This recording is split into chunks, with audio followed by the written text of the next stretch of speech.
Hey, Dad, what you looking at? Oh, there's this bee on this flower here that's just going to town. Are you familiar with this plant, Megan? No, I am not. Well, this is an awesome award-winning perennial called Allium Millenuim. It's the Millenium Onion. Okay, it was developed, I don't know, maybe right around 2000 by a plant breeder.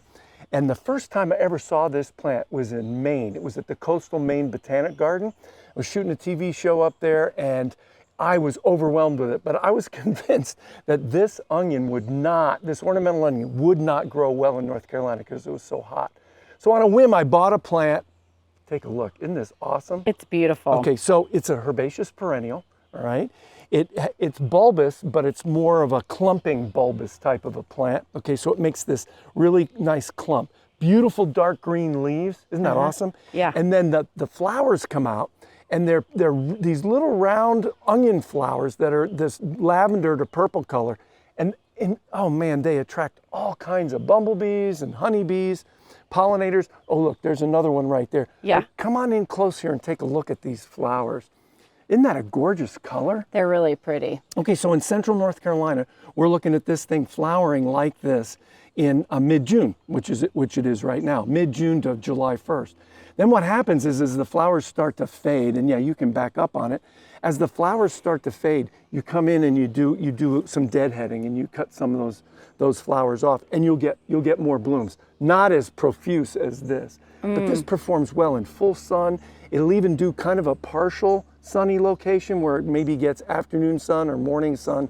You get these clusters, and when it opens up, the bees are all over it. Hopefully we'll be able to catch some bees here, shoot some B-roll, put it in the video as we're talking about it.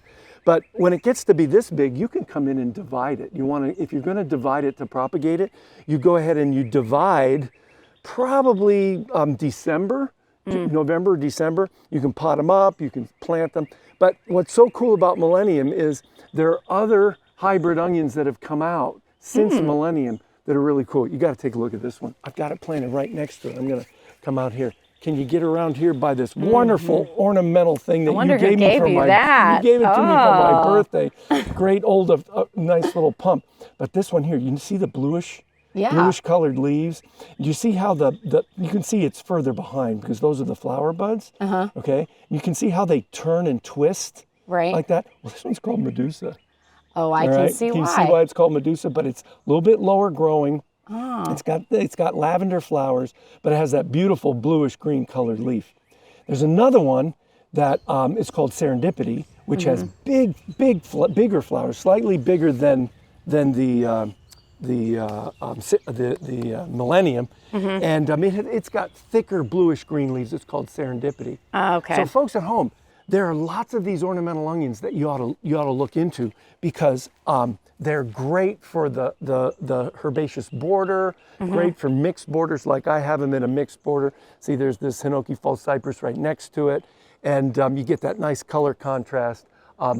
Try this plant out. It's awesome. I have a couple questions. Sure. One, if you smash the leaves, does it smell like an onion? Yes, it does smell a little bit like an onion, but it's not overbearing. In other words, if you just brush up against them, that's not the case. That's cool. And then my second question is, are they good in flower arrangements? Oh, I'm so glad you said that. You can cut these, bring them inside, and they'll last about 2 weeks if you change That's what I was wondering. You got to change the water every 2 days.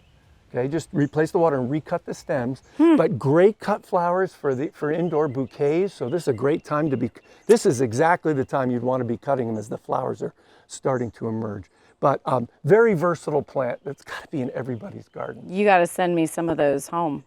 You know what? This December, this is ready for division. Okay. So we'll cut you a clump and you can bring it home and plant it too. I would love it. It could be the Lane Arboretum Part 2. I love it. All right. I love it. All right. Folks, we'll see you later.